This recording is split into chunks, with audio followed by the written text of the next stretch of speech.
So guys, the Terminator franchise. First two movies, fantastic.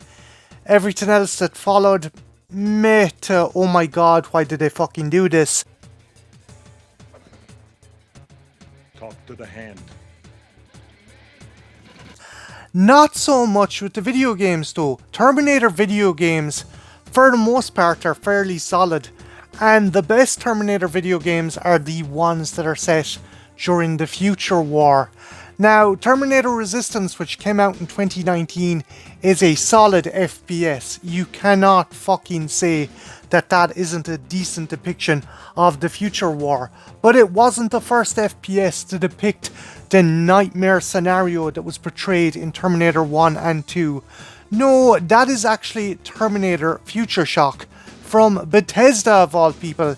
Yes, before they were portraying the apocalypse of Fallout, they were portraying the apocalypse of the Terminator franchise in 1995's Future Shock. Yes, this was an ambitious first-person shooter from Todd Howard, yes, that Todd Howard's second game under Bethesda. Actually, a lot of the framework for modern Bethesda games started here, particularly the whole open world element. This is a first-person open world game that puts the player into the army boots of a recently escaped resistance soldier who must traverse an apocalyptic Los Angeles teeming with Skynet machines. Unlike its predecessors such as Doom and Wolfenstein, this gives you a free range of visual movement, the mouse allowing you to look any direction you wish. And that's essential because you will have to be Johnny on the spot when dealing with a variety of different types of Terminators, from ground-based T-800s to aerial HKs. You're going to need a full range of motion to fight all these different types of machines. Now, while you might consider this incredibly primitive in comparison to contemporary open world games, this was fucking witchcraft for back in 1995. And sure, they tricked the players by having a limited draw distance, but still, the scope and expanse of these levels is incredible. And a lot of the buildings you could actually enter. You could go into gas stations, burnt out office buildings. Hell, I think you can even go into the old diner that Sarah Connor worked at in the first Terminator movie. And some of these buildings would be essential for your survival, because if you took the time to scavenge through them, you could find extra armor pickups, more ammo, or even a new weapon. So yeah, it was worth your while checking out every nook and cranny on the map. One other interesting thing about the environments is, as well as having to worry about Terminators, some of the sections that had been bombed out had radioactive zones, so if you lingered too close to, say, a crater, you would start to rapidly lose health, and it would kill you just as quick as a laser blast from a trigger-happy T-800. Speaking of, let's talk about the titular death machines themselves. So early on, before you encounter any T-8 series, you end up fighting some primitive Skynet machines. The first being a Raptor. Clever girl. No, not that kind of Raptor. These things are essentially chicken walkers with a bad fucking attitude. But you can actually take them out with your starting weapon.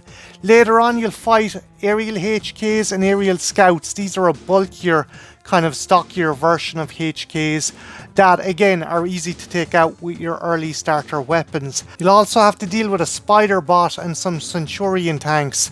Although they don't look exactly like the ones from the first Terminator movie, they're essentially supposed to be that. And as I said before, your early weapons can take them out. However, that's when the T-800s start to turn up, and that's when your problems really start. If you haven't found an energy-based weapon or stocked up on explosives, well, you're fucked from the get-go, my friend. Even at a lower difficulty setting, these T-800s are bastards to kill. And fair play to Bethesda, they kept true to the lore and made these fuckers absolutely relentless. You will empty entire clips upon clips of standard ammo and still not knock a star out of these fuckers. At best case scenario, you better have saved some shotgun shells, because it takes at least 5 to 8 shells to take one of these fuckers down. But if you're lucky enough, you can find maybe a plasma rifle or a laser rifle, and that makes the job a hell of a lot easier. But yeah, these are pretty tough fucking customers. The other cool thing about these enemies is they're all rendered in 3D. Sure, it's blocky polygon 3D, But for 1995 they kicked arse, and keep in mind, this was a whole year before Quake made its way to PCs. And yeah, they're badass. They were badass for the time and they're still kind of badass now. Going back to the weapons, you get a nice variety. Your starting weapon is an Uzi 9mm, and then you get your hands on an M16, a 30 caliber machine gun, a shotgun, a grenade launcher, which the developers seem to have based off the pulse rifle from Aliens, and a variety of different laser-based and phaser-based weaponry, which are essential for taking out the T-800s. But it's not just firearms that helps you battle Skynet. There are actually two vehicular sections in this game. The first being where you commandeer a resistance jeep that has a laser rifle mounted to its back, and the second where you capture and reprogram an aerial HK and use it to fly into Skynet territory.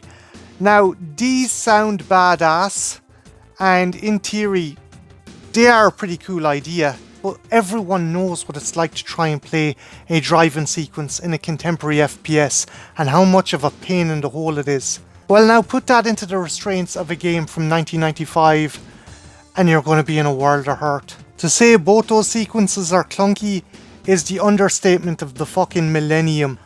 But if you can slog through them, there's fun to be had regardless. I remember playing this back in the day on my beast of a PC my folks got. Yes, this was before we actually got our super quote-unquote advanced NS Information Age computer.